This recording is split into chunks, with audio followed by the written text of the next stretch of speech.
Wealth requires a measure of risk. You have to develop a higher tolerance for risk to build wealth. So one of the things that I've learned really being a student of wealth and talking to people who've really built a portfolio is that you really have to develop a bit of a tolerance for risk. I, as you know, came from a culture of poverty, which really, if you're going to save any money, you dump it in a savings account, which quite frankly doesn't actually generate any revenue and really costs you money to hold, particularly if you're talking about a large amount of money. And if you didn't grow up around money, you don't really understand that. And some of you who are watching this did not grow up around wealth. Some of you didn't even grow up middle class.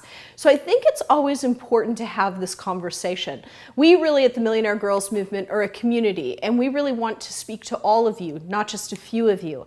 And for those of you who are really struggling, understand that you're going to have a tolerance for risk. When you're looking at building your portfolio, when you're looking at retirement, if everything is super safe and super conservative, you're really mitigating your potential to grow that wealth. Now, I'm not saying, take enormous amounts of risk and become a day trader, so please don't misunderstand me.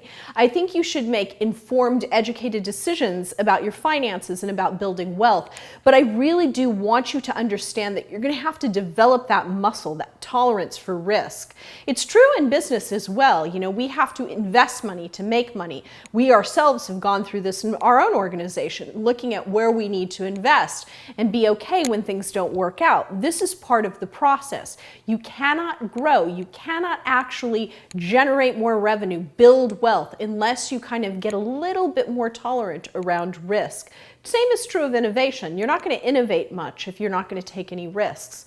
So if you're somebody who's always playing it really close to the vest, understand that that comes at a cost, that it's not all about being secure, that you're actually giving something up with that security. So again, I want to just affirm that I'm not advocating being ridiculous with your money. I'm just advocating you understanding that you have to take some risks in order to create larger gains. So with that being said, I'd like you to do something that probably you haven't done in a while. I'd like you to really go, if you have a portfolio, if you've started investing, really reviewing what you have and looking at what's reasonable. Is everything in a CD? Do you have thousands, tens of thousands of dollars in CDs? It's probably not the best place for it. Go and talk to a financial advisor who can really help you make better quality decisions.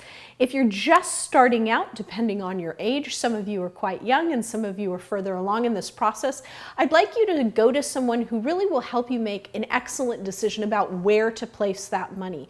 Before you just start throwing it aside and kind of going, well, at least I'm putting it away. And that is an excellent start, by the way. This is superb. I want you to have a critical conversation with somebody who can really coach you through the process to make a better decision.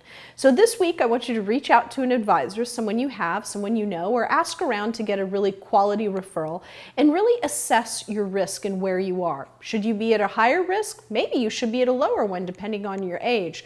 But really figure out if your investments and where you're placing your money is reflective of where you should be at this particular age.